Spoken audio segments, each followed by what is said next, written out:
सनातन पूजा YouTube channel में आपका स्वागत है। आज हम आपको बताएंगे कि कार्तिक मास में पंच भिक्षु की पूजा कब करें, वह कैसे करें एवं उसकी कहानी भी सुनेंगे। कार्तिक शुक्ल पक्ष की एकादशी से पूर्णिमा तक 5 दिन तक पंच भिक्षु की पूजा की जाती है। 11 व 12 को निगोट किया जाता है, 13 को जीमा जाता है, फिर 14 व पूनम को फिर निगोट किया जाता है और पूनम के दिन ही 5 चीजें ब्राह्मणों को दी जाती है। इसी प्रकार 4 वर्ष तक कार्तिक उतरते समय पंच भिक्षु की पूजा की जाती है। अगर इच्छा हो तो व्रत करके 5-5 चीजें देते जाए। 5 साल तक व्रत करके पूरा होने के बाद 5 जोड़ी ब्राह्मण व ब्राह्मणी को देवे एवं भोजन करावे एवं दक्षिणा देवे। यदि इच्छा हो तो 60 रुपए देकर सासू जी के पैर भी छू सकते हैं। पंच भिक्षु की कहानी सुनने से पहले अगर आपने मेरे चैनल को सब्सक्राइब नहीं किया है तो इसे सब्सक्राइब जरूर करें। पंच भिक्षु की कहानी यानी पंच तीर्थया की कहानी।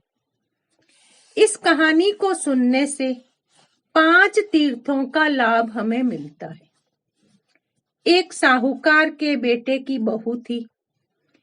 कार्तिक के महीने में सुबह जल्दी उठकर गंगा जी नहाने जाती थी। वह पराये पुरुष का मुंह नहीं देखती थी। राजा का लड़का भी गंगा जी नहाने आता था। राजा का लड़का कहता था कि मैं सुबह नहाता हूं, मेरे से पहले कोई भी नहीं नहाता। जब 5 दिन कार्तिक के बीत गए तो उस दिन साहूकार के बेटे की बहू नहाकर जा रही थी और राजा का बेटा आ रहा था।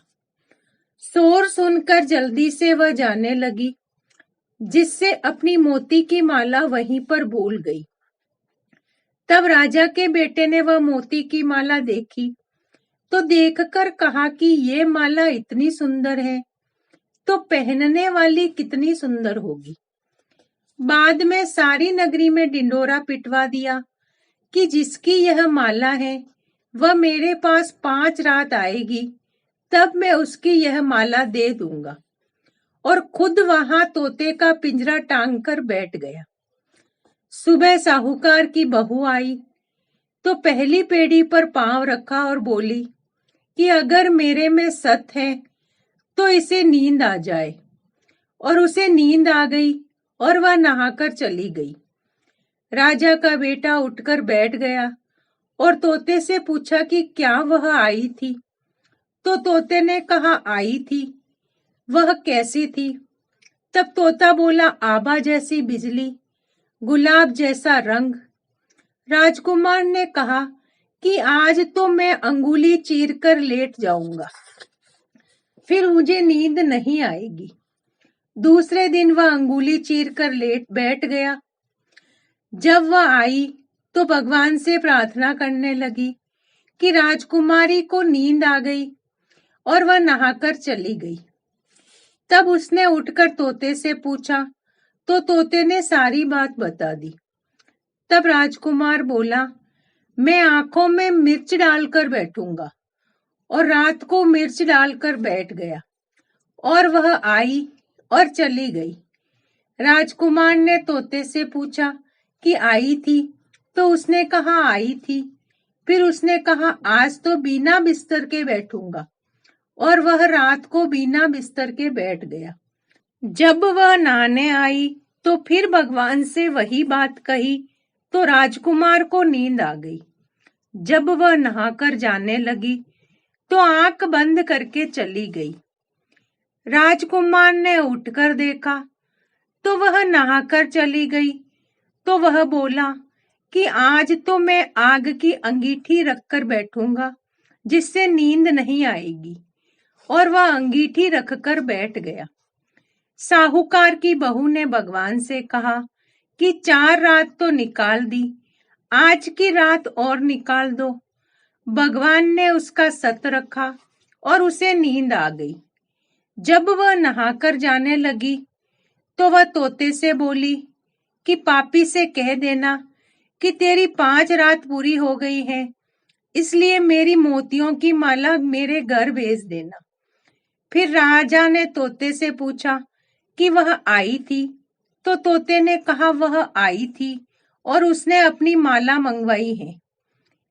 तब राजकुमार ने सोचा कि वह तो सच्ची थी, उसका तो भगवान ने भी सत रख लिया। थोड़े दिन बाद राजकुमार के शरीर में कोढ़ निकल गया और वह तड़पने लगा। तो राजा ने ब्राह्मण को बुलाकर पूछा कि मेरे बेटे का शरीर क्यों जल रहा है। तब ब्राह्मण ने कहा कि वह पतिव्रता स्त्री पर बुरी नजर रखता है, इसलिए यह रोग लगा है। तब राजा ने पूछा कि अब कैसे ठीक होगा। तब ब्राह्मण ने कहा कि उस साहूकार की बहू को धर्म की बहन बना ले और उसके नहाए हुए जल से नहाए तो उसका कोढ़ ठीक हो जाएगा।